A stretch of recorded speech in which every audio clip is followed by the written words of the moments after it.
This is the Sunday edition of the 217 Recovery Podcast. Tonight's episode was carefully selected by Marney. Could be little, could be big. But going back out is not the answer. Sit back, relax, or do whatever it is you do, and enjoy Marney's Sunday night replay. Is that where the little emojis that are laughing get put up? Oh, you got jokes now? I'm just saying. This is the 217 Recovery Podcast with Corey Winfield. Corey Winfield. You have a rich person's name. Like, you should be a billionaire with the name Winfield. Anyway, call me back, bro. August 30th, 2020. This is the 217 Recovery Podcast. My name is Corey Winfield, joining me in the studio, but not as a co-host, as a special guest. Thank you for having me, Corey. Welcome, Marney Liston. Marney, congratulations yet again. Day 2 of your 1-year celebration. Some would look at it like, oh, leap year, man, it really messed things up. But if you look at it, it's like, no, you kind of get 2 days of celebration. Because yesterday was actually your 365 days, but today is the actual day, 30th of August. Mm-hmm. It's a special day for you. Yes. Yeah, thanks. Yeah, so congratulations. We're going to get into, I guess you could call it a little Q&A.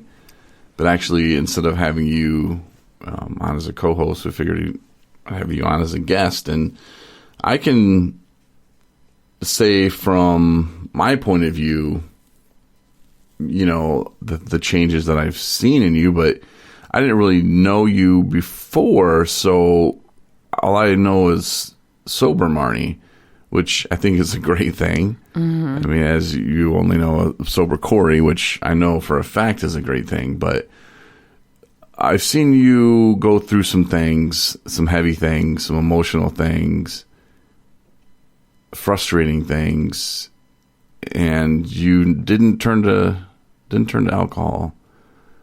Were those moments, now that you can look back at them and see how big they really were in your life, you know, but at the time you were just kind of living in the now. But were those moments, would you say, game changers? Or when you went through each moment, did it kind of make you realize, yeah, I'm doing this for real this time?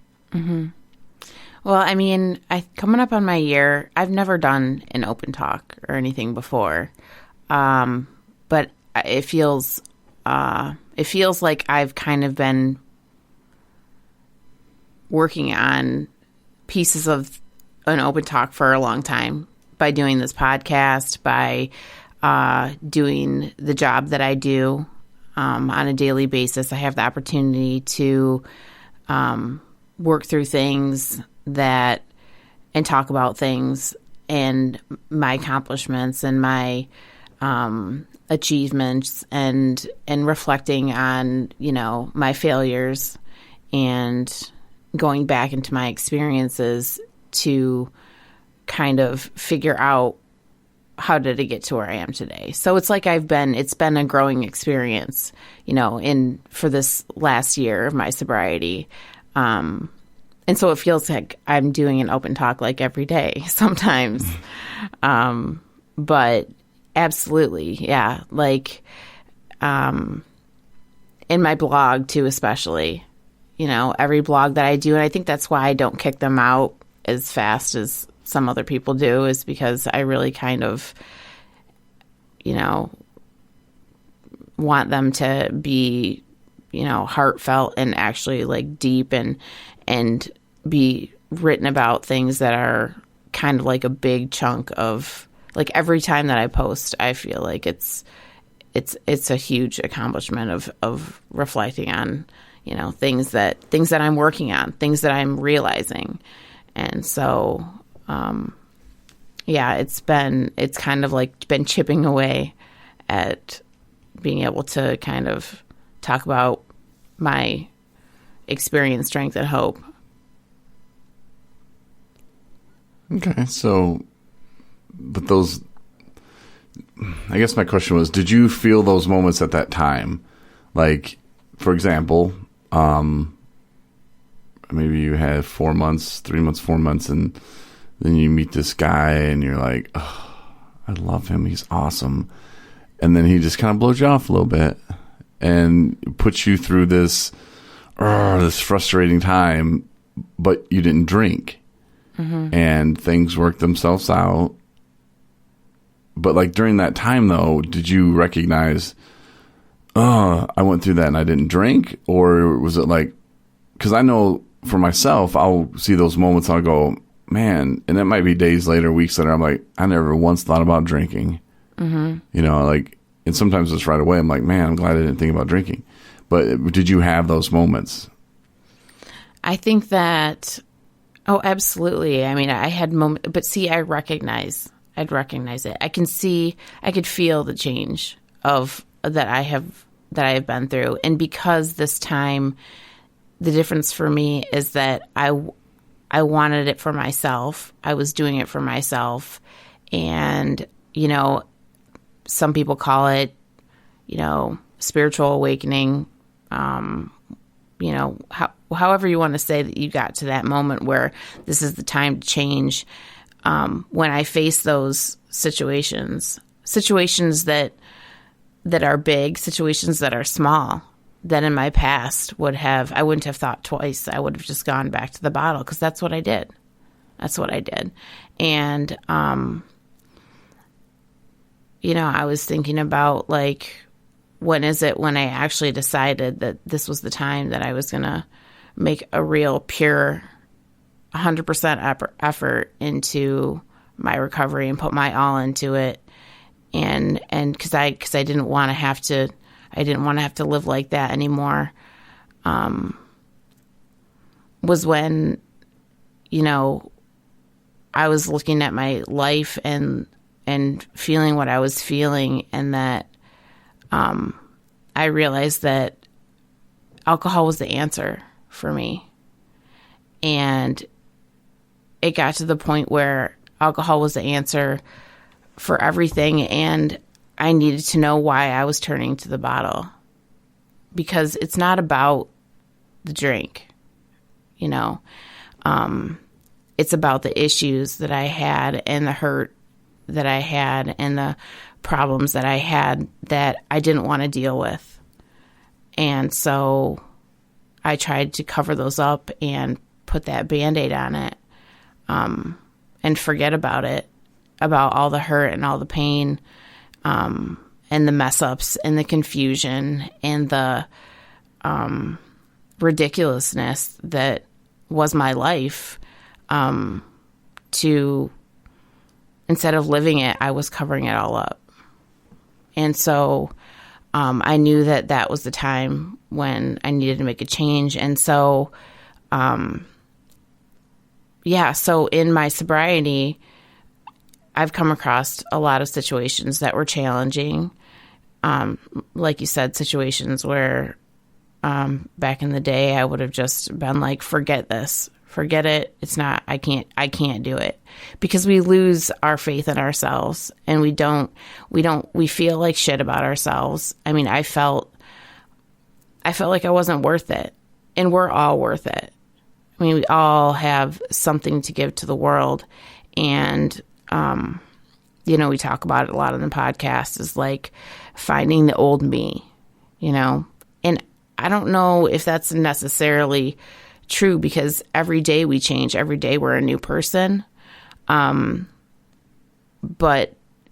the actual me that could find happiness in just being myself without a substance, that's what I wanted to find again. And that's what I had to learn. It's a process. It's, you know, it takes a while, and I'm still learning, and I learn every day. But I know for a fact that alcohol is not going to make it better. No drug is going to, you know, make me feel, you know, is going to, I don't need that anymore. That's what I'm saying. So, but that, like I said, that all took a lot of time. Whether you're 50, 25, 32. Like, age doesn't really matter. Maturity level might. Being at that bottom point might. A guy told me the other day, it's like, I don't use, man, because I'm running from stuff or trying to hide from stuff or cover stuff up, man. I use because I like getting effed up, man. And I just felt bad for him. You know, do you like that feeling? Sure. Did I like getting buzzed at first? Yeah. First time I was 12. It was great. Loved it. And that was the problem. Because when I did run into a problem, I turned to that because it made me feel good. This kid didn't even know, man. He was like in such denial, like, because he's better than everybody. You know, he's at that stage. Like, I'm not as bad as you other MFers, man. And I just felt so bad. And I didn't tell him anything. I mean, it's just like, you can figure this one out on your own, man. Hopefully you don't die. But the fact that I just assume that he wasn't like running around and having just a great old day, and somebody came along and said, hey man, you want to shoot this into your arm? It's going to destroy your life. And he was like, yeah, man, I bet that's pretty cool. Give me some of that. Mm-hmm. I doubt that. I mean, he seems a little, well, probably about 4 or 5 sandwiches short of a picnic, but I mean, he's on the low scale of IQ, but it doesn't matter, you know, like, I doubt he would have done that. You know, there was something, and sure, you used the first time, and it might be because, hey, my buddy Jeff's doing it, or whatever, you know, just making up names. And yeah, he says it's cool, so yeah, I'll do it. I mean, I don't know, maybe if you are starting at like 13 or 14, sure, but I don't know, maybe older too. It depends kind of friends you have and who you're hanging out with and where you're at mentally, I guess. But you said that, you know, you drink to cover stuff up, and then you start letting those feelings hit you. And I know for a fact you did a little bit of that when you were in treatment. And I think that is a wise thing to do. You're in treatment. There's no reason to pretend that you're the drug kingpin of Benton Harbor, or that you're Battle Creek's badass. Like, that's not really a place for that. You know, it's not prison. It's not jail. Mm-hmm. Don't go into a rehab or treatment center thinking that you're going to run the place and do this and that. You know, that's just stupid. Do what Marney did. You know, do what I did. Go into a treatment facility and get real with yourself. Mm-hmm. And start pulling out some of those issues. And you're in a safe spot. There's not drugs or alcohol around, shouldn't be, and work through them. Mm-hmm. You know, write some letters, you know, take advice. You have people there that want to help you. Exactly. Yeah. And that's it. There's so much truth to that too, I'd been to rehabs before. You know, I spoke about this. I went to a rehab in Oklahoma for, 60 days. I went to a rehab in Ann Arbor for a month. And I've seen a substance abuse counselor and an addiction specialist, and all those things are good. But until I was really ready and I told myself, okay, Marney, like, this is going to hurt. This is going to be hard. But if you have a prayer on being able to hold on to something long-term sobriety where I can feel like, I'm me again without the bottle, then I got some soul searching to do. And when you have that mentality, I mean, I was on a mission. I didn't want to make friends. I didn't want to, TikTok with the time, you know what I mean? The day counter, like from the second you get in, like you're just, when can I get out of here kind of mentality. I was there to work on what I needed to work on till I was strong enough to move to the next step. And so by doing that, I mean, one of the most beautiful quotes, and I share this a lot, is, let it hurt, let it heal, and let it go. And that right there is what I did. I had to open up those wounds. And my mom, bless her heart, my family's been a huge part of my recovery. I blog about that too. Having them behind me and cheering for me has been a big deal. But she'd say, if you just keep sweeping all of your problems underneath a rug, eventually it will just be a big pile of dirt that you stare at, that you know that you need to deal with, and then you know it's there, and you just walk around it. You just walk around it all day long, this big, ugly pile of dirt underneath a rug that you eventually is going to have to be cleaned up. And so that's what I did. And, I'm a survivor of, domestic violence, emotional. I'm a survivor of rape. I'm a survivor of, my parents were separated when I was young, which a lot of people, and it doesn't have to be like a big,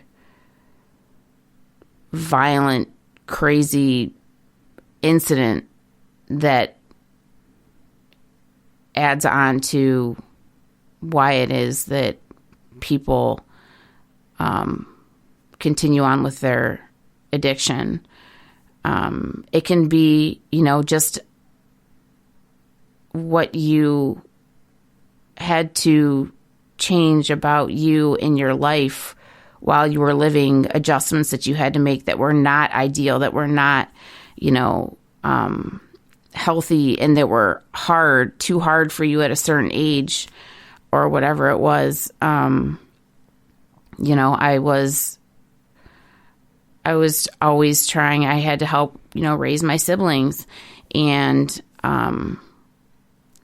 because my parents were separated, my dad is an alcoholic, and he's in recovery for 13 years. But he was, he drank the majority of actually almost all of my childhood and my young adulthood into my adulthood. So he was my drinking buddy when I was older. And, I knew I was an alcoholic just by watching him when I first started drinking it, that switch flipped, and it was a whole thing. Like, I realized it. And then, when you first party, quote unquote, or whatever, I started drinking, when I was, I don't know, I had my first drink when I was probably 15, and I drank wild berry schnapps and a whole 2 liter of 7-Up, and I think it was just like a pint or something. But I got sick. I don't know, maybe I got sick from drinking a 2 liter of 7-Up. I don't know, in like a half an hour. But, that was because I was curious. And then, but I was big into sports. That was huge for me. I was a soccer player year round, all through, when I was a kid, and all through high school. I played travel. And, but when I got into college, I was still really active, but I wasn't in any kind of organized sports. And in college is when I really started drinking. In college, my sophomore year, into my junior year is when it started to have an effect on my life. And that's, if you read all these quizzes and all these, when you fill out these questionnaires to figure out if you have a drinking problem, that's when that really started to be apparent to me, because I was starting to miss out on things. I was starting to not act like myself. I was a 4.0 student my freshman year, into beginning of my sophomore year. And then my grades started slipping. I started working, I started drinking, and then I started going to the bars. But that was normal because that's what college kids do, right? And then I was going to the bar more and more often, and then I was drinking before the bar, and then I was drinking on Sundays, and then I started drinking by myself. And it was this progression. And then it was just it was just from downhill from there. But I mean, I maintained, all through college, I did fine.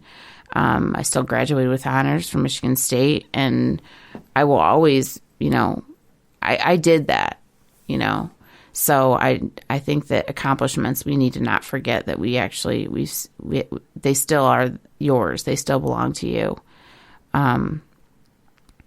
But so I think of all the reasons why I used to drink, because it was fun, right? And because I would go out, and because I would go dancing, and because I would go out to dinner, and, because I would be at a party, there would be a reason, there would be an event, or there would be something there was something else going on that accompanied it. And then all of a sudden, years and years go by, and all those things were the reasons of why people drink, why I drank. I wasn't doing any of those things. I was just drinking to drink. And like a lot of people, my drinking progressed from being something that was a habit to something that my body physically needed. And so that piece scared the shit out of me. When I realized that if I didn't drink, that I didn't feel physically well. And it wasn't like a hangover. This is way beyond hangover. This is, you know what I'm talking about. The uncontrollable shakes and the night sweats and the sickness. And,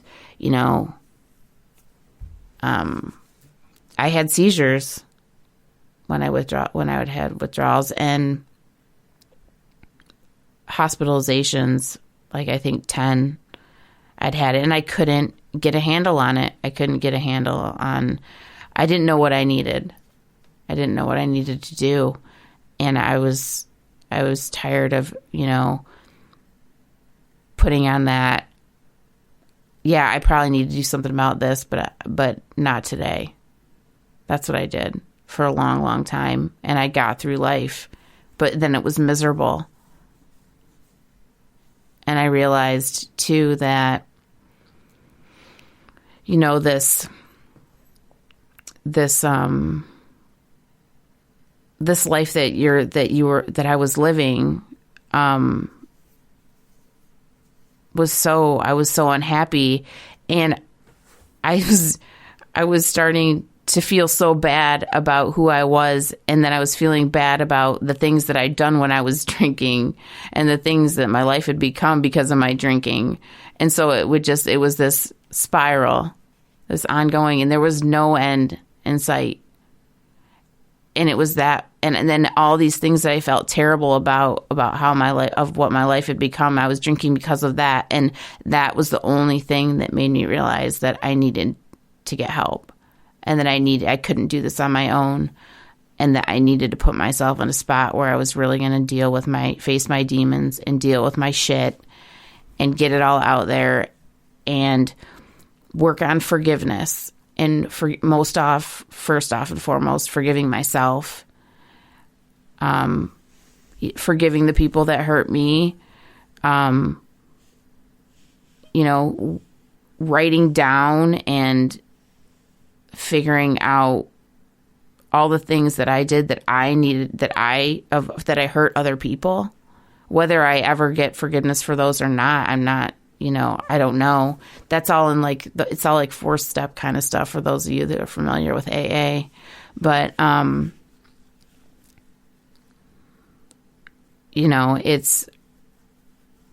but mostly knowing and trusting that God's forgiven me. God's always been on my side. I just wasn't listening. And I know that I was no good for myself. And I thought about suicide.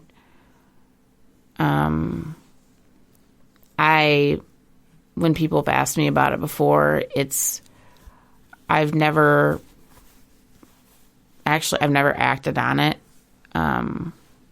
Slow suicide is what I was doing, but it was to the point where I didn't want to kill myself, but I didn't want to live anymore. I didn't care if I lived or died. And when you have that mentality, and when you wake up and fall asleep every day feeling like that, nothing's going to get accomplished. It's only going to get worse. And that's when you know that you need to turn it around. And that it seemed so far away. It seemed so unreachable and so unattainable to find happiness again, that I think that is what holds people back a lot from doing the work, is because it's so overwhelming and it seems so hard. But it can be done, and you just have to clench your fists and know that it's going to be worth it. And it's going to be a long, long road. And I still, to this day, I'm constantly working through things in my life that, to make myself a better person and to stay on track. And little things that I didn't even freaking know about that were issues for me have come to light now that I'm sober again. So this whole new, even within this last year, finding myself again and reassuring that I am fucking worth it has been challenging, but so fulfilling at the same time, like simultaneously, that I know that I'm doing the right thing. And a year ago, and I always kind of throw these out there, and even for myself sometimes, and I just think, a year ago today, if you use the time machine that I'm building and could go back, and catch yourself, and hey Marney, hey, it's me, Marney. In a year, you're going to be engaged. You're going to be doing wonderful things at a treatment center. You're going to be living here, and your boyfriend's so cute, and he's got dimples, and he's going to give you a baby, and just your life's just going to be so much different. You're going to have a cat named Nico, and all this stuff you're going to have. Wouldn't you just look at yourself and be like, oh my God, I'm hallucinating. There's no way in hell that's going to happen. It's amazing what faith and hope can do. And I couldn't have done any of it without God. I'm not going to speak for you, but I think you feel the same. And I don't know, I get a little choked up sometimes just thinking about, a year ago and, some of the battles that you've been through, and letting go of those toxic relationships, just putting them behind you for good and allowing yourself to move forward into something that was real and actually made you a better person. It's just amazing how God works. It really is. Because some of the things, you finished ethics training today, right? I did. So, that's another thing, it's like a year from now, you're going to be a recovery coach, What? Well, calm down. Yeah. I need to go to group or whatever, you know, but like, it just, as you're laying there detoxing, you know, like, I know in my year, I would have never believed it, you know?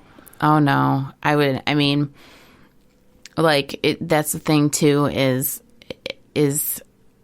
I talk a lot about how the promises that they talk about, you know, in the AA book. And I am a firm believer, I'll touch on this, is that multiple pathways, the multiple pathways that are available to people in recovery are, you know, there are so many now that to be able to find something that fits you and fits your personality, your belief system, you know, go with it, whatever it is. It doesn't matter. Whatever gets you there, whatever helps you. But the promises that they talk about in AA, you know, are so true. I was actually reflecting on them the other day with another girl that I was working with, and she was saying, like, you know, doing that whole, like, there should be more, you know, I'm X amount of, you know, months sober, and I should be feeling more. I should have more. I should, you know. And I said, well, why don't you read the promises and tell me if any of those have come true for you? You know, that, like, the self-seeking will slip away, and, you know, financial, you know, relief. And, you know, and I'm not rich by any means, but, you know, I'm not broke. And being able to, you know, be happy and enjoy, you know, the freedom. If there's one word that I can say about how I feel today, it's free. Because I'm not weighed down by that addiction anymore. It doesn't own me anymore. And it did for a long, long time. And it takes time, you know, but you'll see the changes in yourself, and you'll feel the changes in yourself. And, you know, I believe in my higher power, who I call God, and I do pray. I've never gone to, like, I've never been involved in organized church, which there's nothing wrong with that. There's nothing, but I do pray. I pray I pray whenever I want to. I pray in the morning. I say, please, God, help me for another day of sobriety. And I pray at night, and I say, thank you for another day. And if that's all I do in a day, then that works for me. But I know God's got a plan for me. I know that I'm supposed to be here right now. And you know what? I had to go through everything that I went through to be where I am right now. And it was not easy. And it was a lot of pain and heartache. But that's God's plan. And I wouldn't change it for the world. Because today I have the opportunity to use my experience to help other people on a daily basis. When I talk to them, I can come at them confident, and because I'm confident not in the way that you're thinking. I'm confident because I can look at them and wholeheartedly say, I know what you're talking about. I know what you're feeling right now. And maybe not exactly, you know, because obviously every person's different, but I have respect for what they're going through. And that sounds like a fucked up thing to say when you're talking with somebody who's talking about how desperate and broken that they are, and you're saying, I know what you're talking about. I feel I know what you're feeling. And to feel proud that you can say that out loud and hopefully it brings them some kind of comfort, because I can follow that up with, but it gets better. But you have to do the work. You have to believe in yourself, and that it's going to be hard. And if that's all that I say to somebody and they even believe a little bit of it, then I'm good with that. You know, that makes me happy. But yeah, no, I never thought that the changes that I've made would bring me to where I'm at right now. I mean, shoot, like, I have been blessed in so many ways and continue to be. And the relationships for people that I love have, with work, have been mended. And the ones that were toxic and terrible, I've dissolved. And that's some advice that I would give to anybody who's trying to move forward, because I stress a lot that this is a fresh start. And by that, it means a complete new beginning for you. You have the opportunity to build yourself again. And you can choose the things that you want to rekindle and hold on to from your old life. And we're smart people. We know what those things are. The mistakes that I made before was that I was holding on to things that I knew were not good for me. I was holding on to feelings that I didn't have to hold on to anymore. I was not dealing with hurt and pain that I knew that I had to deal with. And so all of those things put together slowly and painfully have opened up new doors for me that I was strong enough and prepared enough to actually walk through. And then the next door opens, and then the next door opens, and before you know it, you're finding doors to open because you have that strength in you again. A strength that you didn't have before. But I don't know. People say, like, I bet you it feels really good to have a year. And yeah, I mean, it does, because it's a milestone, you know. That's good because, you know, but it just feels like another day, really. Because it won't, because tomorrow's going to be, you know, a year and 2 days, and then it will be a year and 3 days, and then it will be a year and 4 days. And, you know, not every day is going to be awesome. We talked about it yesterday on the podcast. It's like, shit's going to happen. You know, that's life is going to be handed to you. And it doesn't, and, you know, recovery does not come on a silver platter. It's a lot of work and soul searching and diligence and prayer and hope. And for me, there were vain attempts at sobriety that did not happen. And when you fall down, you pick yourself back up. And then you try again. And I don't know what the actual average is of people that relapse and then, you know, go back to sobriety again. How many times it takes for it to actually stick. But you know what is, this is not a race, and there's no finish line. There's no graduation date.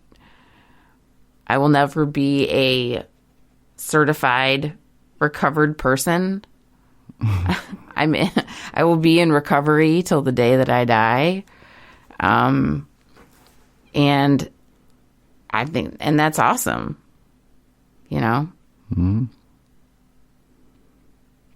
I used to look at rehabs, like when I would Google them, I didn't know any better, you know, early on. And I would look for their success rates. I think I even asked one of them, I was on the phone with them, I'm like, well, what's your success rate? Like it was like a baseball team. Like, what's your win percent? Mm-hmm. Okay, you got Tom Brady there? Okay, I'll be there. Then, you know, if you guys win 78% of the time, then that's pretty good. I didn't know any better. Mm-hmm. That's what I was, those were the things that I was looking for. And, you know, over the years, and you've been at it for a while, you've had a year before though, right? Yeah. See, I'd never had a year. So it was like a huge thing for me, and it was a good time for me to reflect.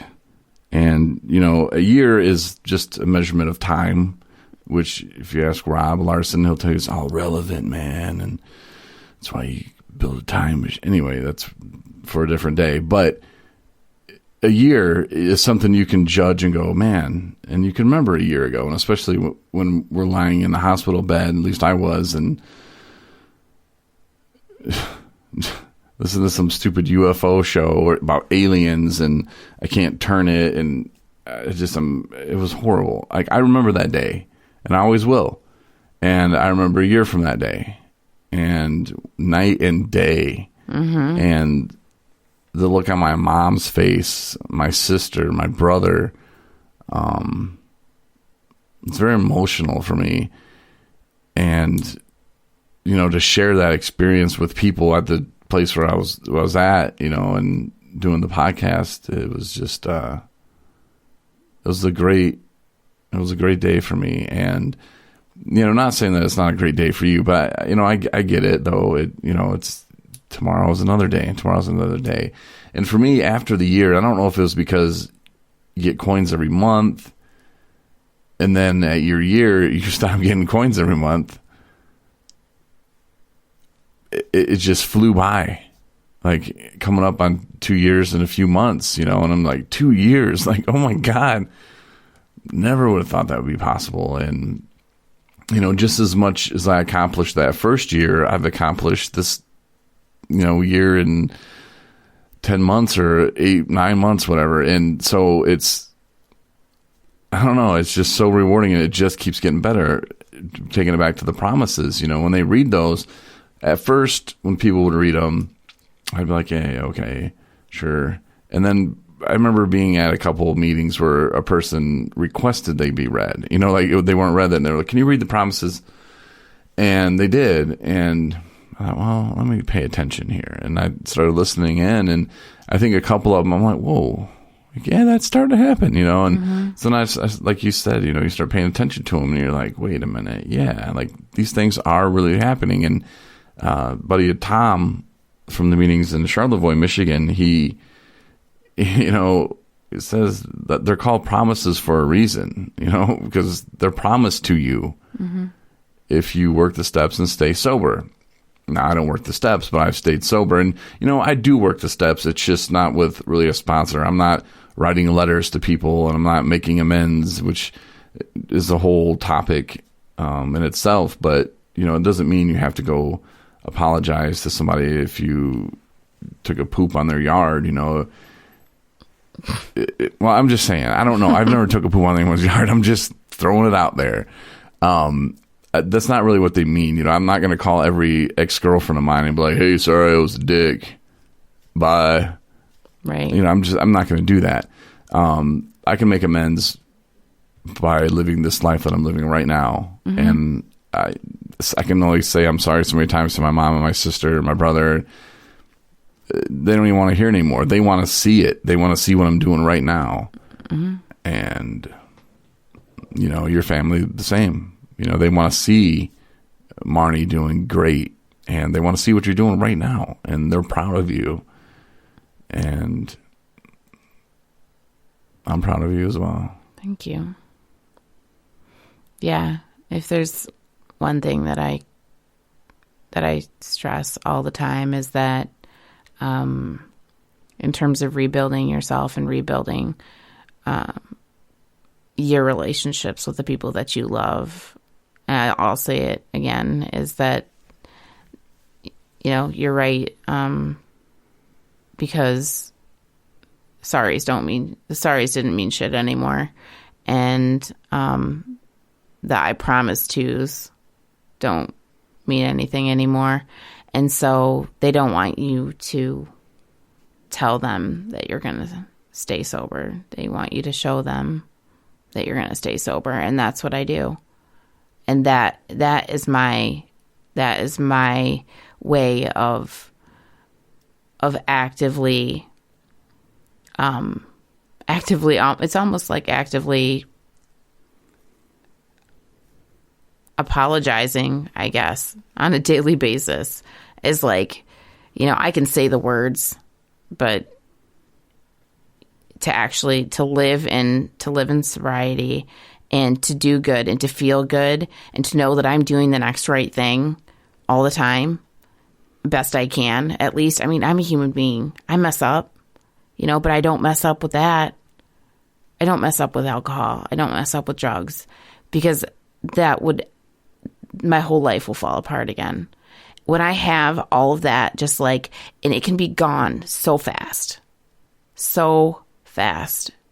All of this right here would be gone. I wouldn't have you. I wouldn't have my job. I would have my relationships with my family. I wouldn't have my health. I wouldn't have money in the bank. I would have nothing. And that sounds so drastic and so dramatic, right? Because you're just like, really? Like, that's why these, when people slip. But that's where it starts. For me, it would not be that. It never was that. It's not. I'm an alcoholic. That's not how it works for me. That's just the beginning of disaster and damage and destruction of everything that I worked for. And I'm not willing to do that. And so that's why, and I've never been able to say that before, because people will ask you, what's different this time? Why do you feel like now this is different? Why do you feel like, and I'm like, well, I can tell you how I feel. I can't tell you what's going to happen tomorrow. I can't tell the future, but I can tell you, I for sure know that I have created a life for myself where I'm doing everything and anything that I can to ensure that I have the best people, I have the best place, I have the best job, and I have the best routine that I can to stay sober, that I will most likely, there would not be a reason for me to relapse, or, anything could happen. Mm-hmm. But more likely than not, I'm safe, because I had to do the work to make that life for myself. And that's where I'm at today. I think one of your biggest secrets that you don't tell people is this, because you have the best sexual relationship. How did I know that you were going to find a way to put that into this? Well, you don't say it enough to people. It's probably because you come off like cocky and. No, that is fantastic. Yes, but that's not the point of why I'm having this talk. But yeah. Anyway, I don't know. Life is good, and I will continue to do what I'm doing every day to maintain the sobriety that I have, and I'm pretty confident that things are going to continue to get better. Well, thanks for kind of giving us a glimpse into what your story is going to look like when you do tell it one day. Yeah. I appreciate that. And it was my pleasure to sit across and just stare at your beautiful face for an hour. Oh, thank you. It was a good time. Thanks. Thanks a lot. You did mention multiple pathways, which we have links if people are like, whoa, what do you mean multiple pathways? Oh, you mean like NA and NA, AA. Life Ring. I mean, there's a ton of them, but there's a link to quite a few of them at our website, 217recovery.com. So if you're interested in, maybe AA and AA, maybe something that you're doing isn't working for you, check out different things and maybe mix them up, do them all if it keeps you sober, man. That's really the bottom line. But do something that you're going to have fun in, something you feel comfortable with, and where you can meet people that are like-minded and, just have a good time. Being in recovery is something you don't have to hang your head about. This is a good life. Mm-hmm. We've made decisions to change our life for the better.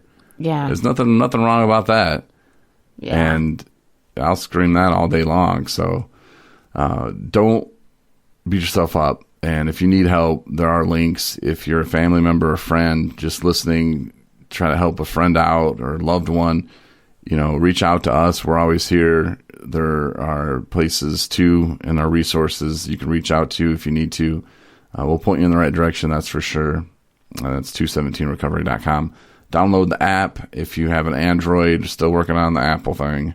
But get on the Android, Google Play Store, and then 217 Recovery and install the app. We really appreciate it. And we will talk to you again on Tuesday. Thank you so much for listening, and thank you for your support. Good night, everybody. Thanks for listening to the 217 Recovery Podcast. For more episodes plus bonus features, download the 217 Recovery app.